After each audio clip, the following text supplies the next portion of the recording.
फारूक साहब, जमहूरियत को डीरेल करने की जो एक साजिश की जा रही थी वो नाकाम बना दी गई है। कैसे देखते हैं आप पूरी सूरत हाल को? मैं समझता हूँ आज के सुप्रीम कोर्ट का जो फैसला आया है वो एक हिस्टोरिक फैसला है।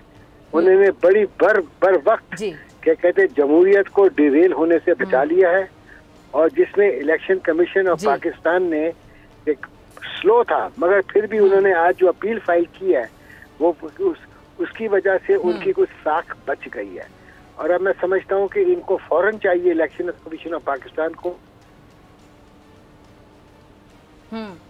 जी वो खत्म हो जाए, और जो लोग चाहते हैं कि इलेक्शन इस मुल्क में ना हो, चाहे वो मिलिटेंट्स हो, चाहे वो क्या कहते हैं जमहूरियत के खिलाफ हो, चाहे इसके मुल्क के खिलाफ हो, उन सब की क्या कहते हैं उम्मीदों पर पानी फिर जाएगा।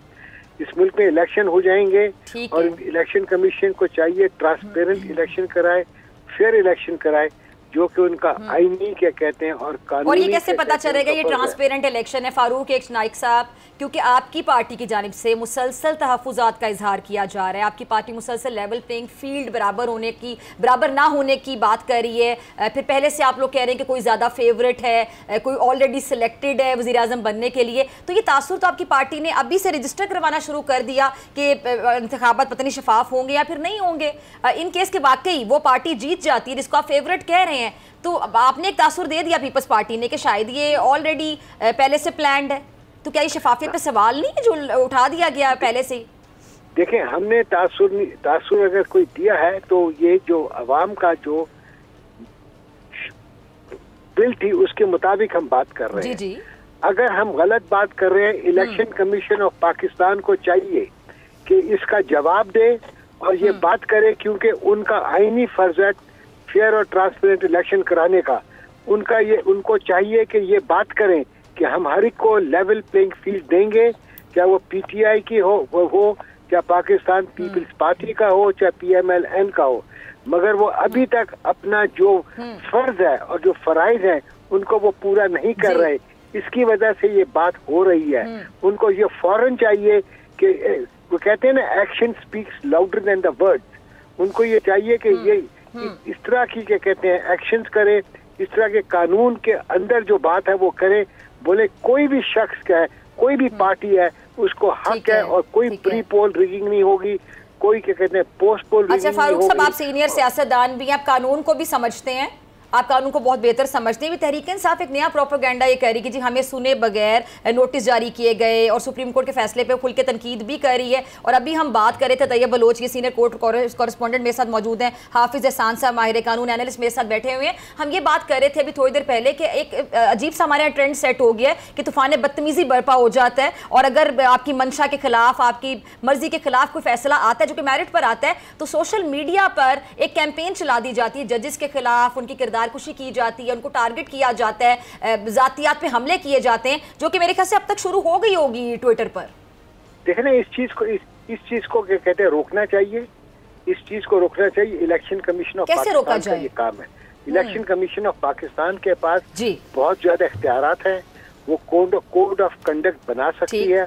उसके मुताबिक क्या कहते हैं, अगर किसी पीटीआई हो चाहे पाकिस्तान पीपल्स पार्टी हो, अगर वो कोड ऑफ कंडक्ट की वायलेशन करती है तो उनको इलेक्शन से बाहर भी कर सकते हैं। इसका ये मतलब नहीं है कि अगर आपके खिलाफ एक फैसला आया है आप जजेस को क्रिटिसाइज करना शुरू कर दें।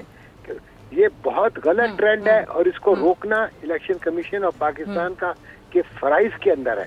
अगर इस फराइज को इंजाम पूरा नहीं देते, मैं समझता हूँ कि मुल्क के साथ वो इंसाफ नहीं कर रहे।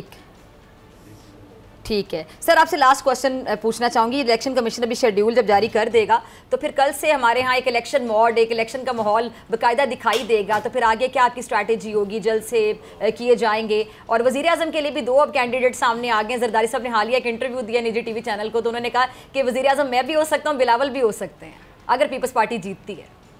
देखिए, जहाँ तक प्राइम मिनिस्टर का बनने का ताल्लुक है, हर इंसान का क्या कहते हैं हक है, वो अपने के कानून और आइन के मुताबिक प्राइम मिनिस्टर बन सकता है। और चाहे जरदारी साहब हो चाहे बिलावल, हर इंसान यानी किसी को भी प्राइम मिनिस्टर बना दिया जाए फारूक साहब।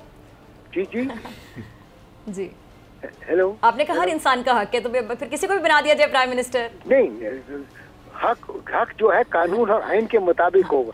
मैं लाइटर नोट पे बात कर रही हूँ। एक आदमी सड़क पर चल रहा है, वो कहता है मुझे प्राइम मिनिस्टर बना दे। अगर उसकी पार्टी मेजॉरिटी के अंदर है, उसकी पार्टी मेजॉरिटी के अंदर है नेशनल असेंबली के अंदर, और उसके पास मेजॉरिटी वोट्स हैं, तो उसका हक बनता है कि वो प्राइम मिनिस्टर ऑफ पाकिस्तान बन जाए।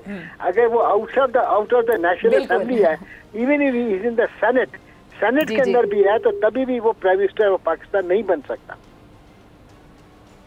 ठीक है जी, तो किसे देख रहे हैं प्राइम मिनिस्टर ऑफ पाकिस्तान आगे? ये तो वक्त बताएगा, आवाम बताएगी, वोटर्स बताएंगे, और जो पार्टी के कहते हैं सबसे ज्यादा वोट लेगी उसका फिर हक बनेगा।